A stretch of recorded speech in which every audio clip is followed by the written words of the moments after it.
This episode is brought to you by Podcast Assist. Visit facebook.com/podcast assist for more info on their flat $30 per hour rate. South Korean teachers, and we're talking about public schools here, are very well paid compared to their colleagues in other countries. So one interesting thing that came up was the teachers in Korea spend 6 hours per week on administrative tasks compared to just 3 hours in other countries. And that could be due to the fact that actually class size in Korea is much larger than average, 32 students compared to 24. Subscribe with iTunes, Audio Boom, Stitcher, or your favorite podcasting app. And if you enjoy what you hear, like us on Facebook. Also, consider throwing a little cash our way by visiting patreon.com/KoreaFM. And find more of our great content on our home on the web, KoreaFM.net. A report on education from The Economist asks if higher wages or shorter hours make a better teacher. And I spoke with one of the members of the data team behind the article to find the answer. My name is Slavea Chankova. I am a data journalist at The Economist based in London. And the data has been collected by the Organization for Economic Cooperation and Development. And this was a survey conducted in 30 countries. In each country, the researchers selected 200 schools, and in each school, they did the survey of 20 teachers and a principal. So that's about 4,000 teachers in each country.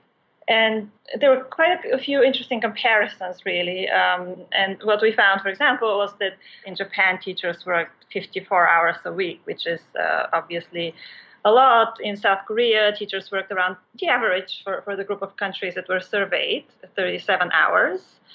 However, we also found that this did not seem to affect results of students. So teachers were performing just as well in these two countries when we looked at the PISA scores. And PISA is an international student testing that is done every couple of years.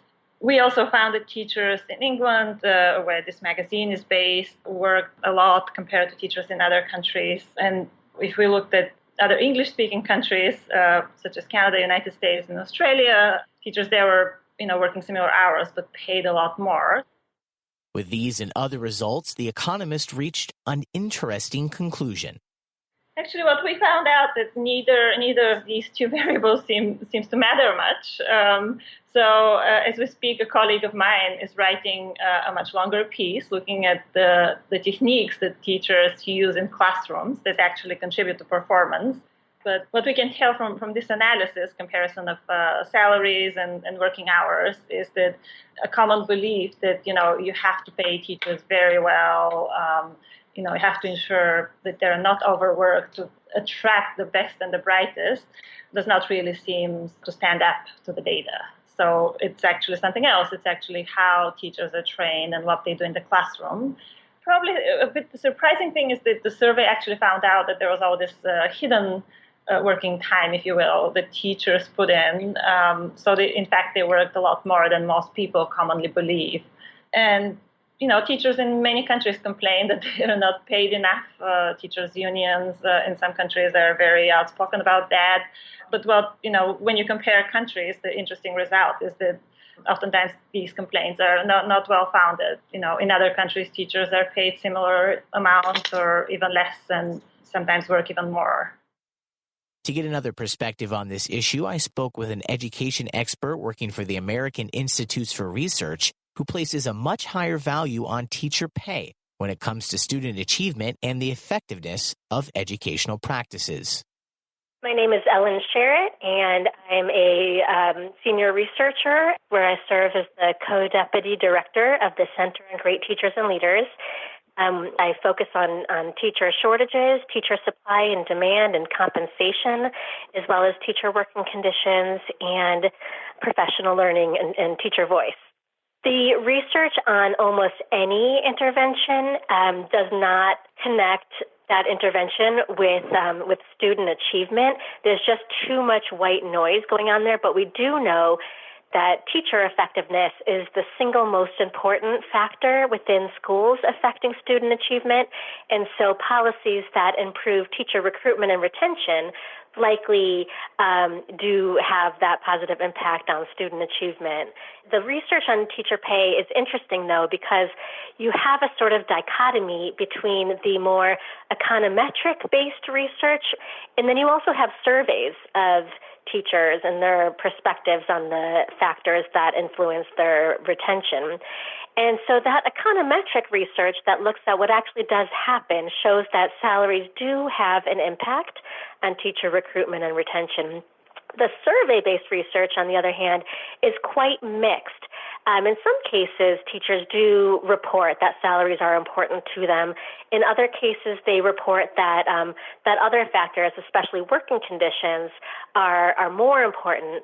But there is the potential and indeed some evidence that there's some socially acceptable response bias whereby teachers downplay the importance of salary to their career decisions.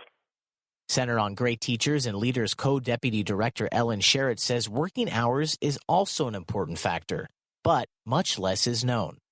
That issue is quite understudied. Another thing that has not actually been studied is the intersection between teacher pay and teachers' working hours. So within the teaching profession, that combination of kind of long hours and high pay versus shorter hours and low pay has not really been explored. But people are always looking to Finland as an example of a country that has managed to effectively recruit and retain a highly expert teaching force. And the fact is, in Finland, teacher pay is not particularly high, but in Finland, the spread of salaries overall is not very large compared to other countries that are less socialist. And so being a teacher paid at a very mediocre level or even a lower level in Finland doesn't affect one's lifestyle anywhere near the same level. That would be the case in a place like the United States. But I have done a review of media attention to teacher shortages across the globe. And interestingly, we do see teacher pay coming up as the key policy solution for addressing teacher shortages around the globe in more socialistic countries as well as more capitalistic ones. And finally, economist writer Slavea Chankova says one thing that is certain is that Korean teachers have some of the highest salaries in the entire study. South Korean teachers, and we're talking about public schools here, are very well paid compared to their colleagues in other countries. So one is just looking at the ratio of the salaries of teachers to the salaries of other workers in the country with similar education and work experience. And on that metric, South Korean teachers are among the highest, the best paid in the OECD group of countries. When we look at another metric, just the actual salary, adjusted for obviously price differences across countries, they're among one of the countries with the best paid teachers in the group. And at the same time, their working hours are just around the average for the surveyed countries. So on these two working conditions, they seem to be doing quite well. One interesting thing that came out in the data was teachers in Korea spend 6 hours per week on administrative tasks compared to just 3 hours in other countries.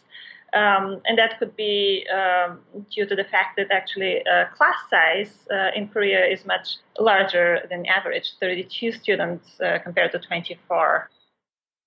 I'm Chance Dorland for KoreaFM.net.